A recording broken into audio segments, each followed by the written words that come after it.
Hello everybody, it's Josie here.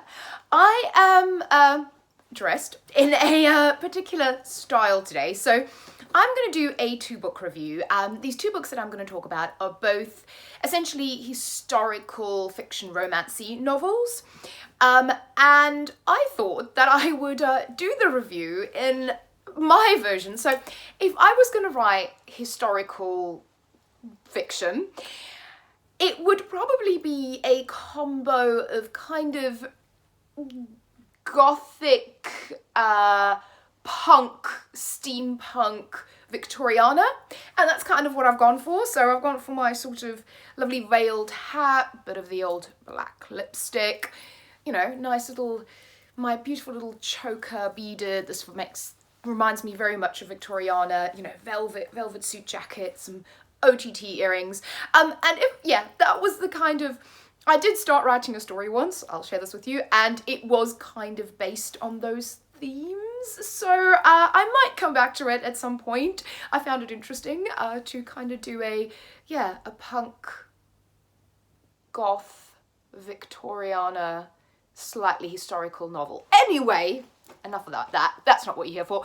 You're here to talk about novels. So the two-book review I'm doing today is, the first book is The Confessions of Frannie Langton by Sarah Collins, and the second one is Secrets and Sapphires by Layla Rashid.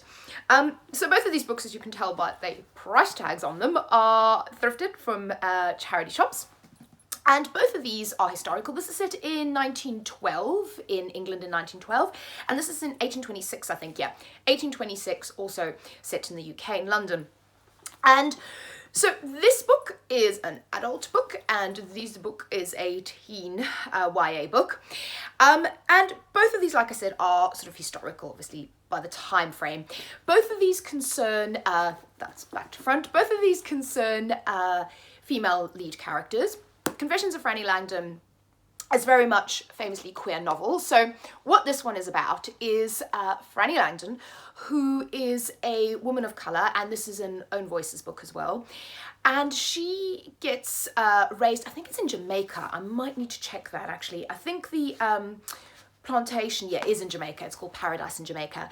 And she's kind of raised there for most of her young life. And then she is taken by her master on the plantation to the UK and given to another household. And she meets the mistress of this household, and basically she falls in love with the mistress of this household, and they have an affair. And then so the book starts where she's in jail, and she's been accused of the murder of her mistress and her master in London. And this book kind of goes backwards. Frannie's basically telling her story. So it's almost like a diary. She's telling the story of her life, obviously starting with her childhood in Jamaica, what led up to coming to London, and then the events that happened. And you find out from her point of view what happened. There's also bits, which I quite liked, of scenes of the kind of the court case and the testimony of other characters.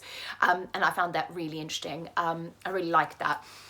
Obviously, like I said, it is a queer book because Frannie is in love with her mistress, so it's a female-female romance in that sense as well.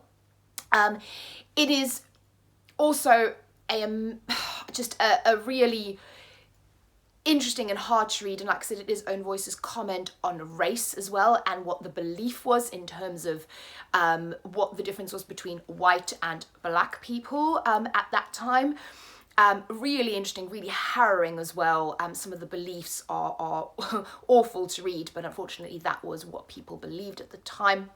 So from that point of view, really good. This is a fascinating read. It's interesting. It does kind of keep you, if you're looking at it purely from a kind of a thriller or suspense, or did she not, what really happened point of view, really good. It kind of keeps you, as Frannie's story unfolds, you know, you're not exactly sure what happens, so it keeps you gripped there.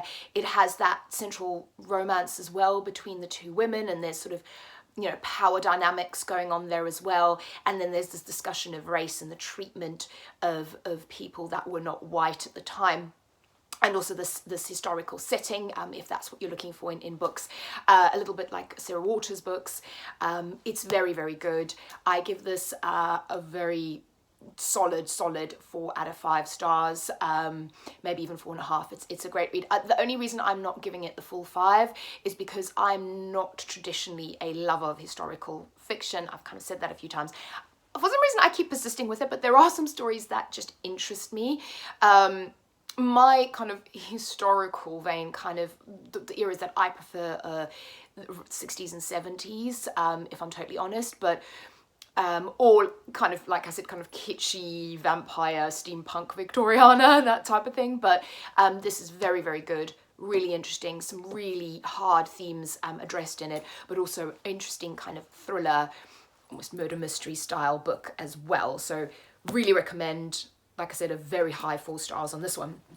And the second book I've got here is, this cover is so pretty, isn't it? It's called Secrets and Sapphires by Layla Rashid. And like I said, it's 1912, London, partially set, it's in England.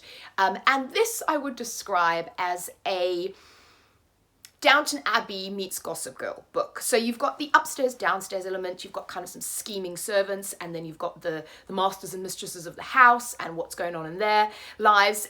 It's a lot about the main character, Ada. It is Ada, isn't it? Sorry, I do need to check those. Yes, it is. It's Ada Averley. I was thinking, is it Ava or Ada?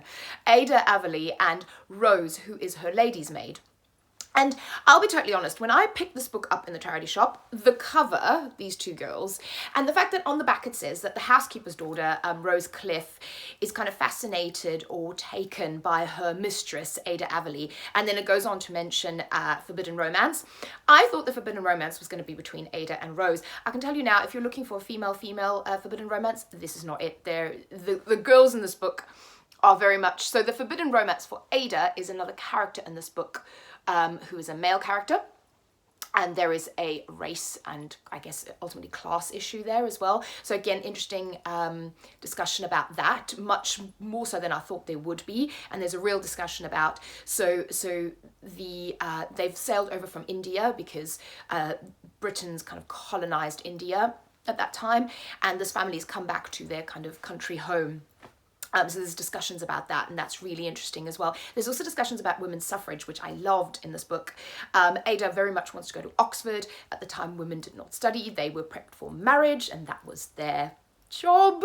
And she doesn't want that, so she's got this kind of struggle between what she wants to do is study, and then she's actually being prepared for marriage, and she's coming out because it's the season and the Deb season, and you've got the Deb balls.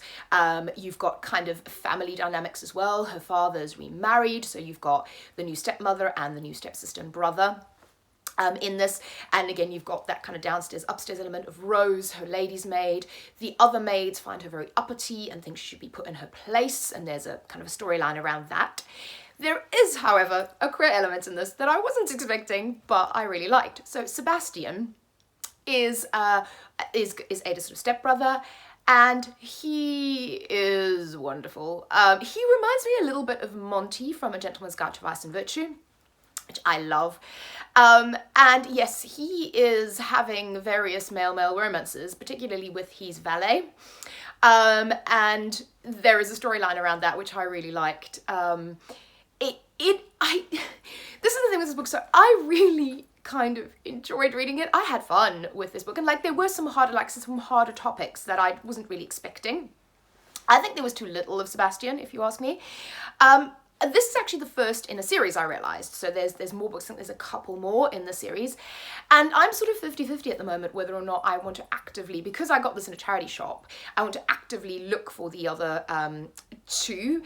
Because I did like it, but do I like it enough to actively look, or will I see if fate will sparkle its fairy dust on me and I might find the second and third one? I don't know.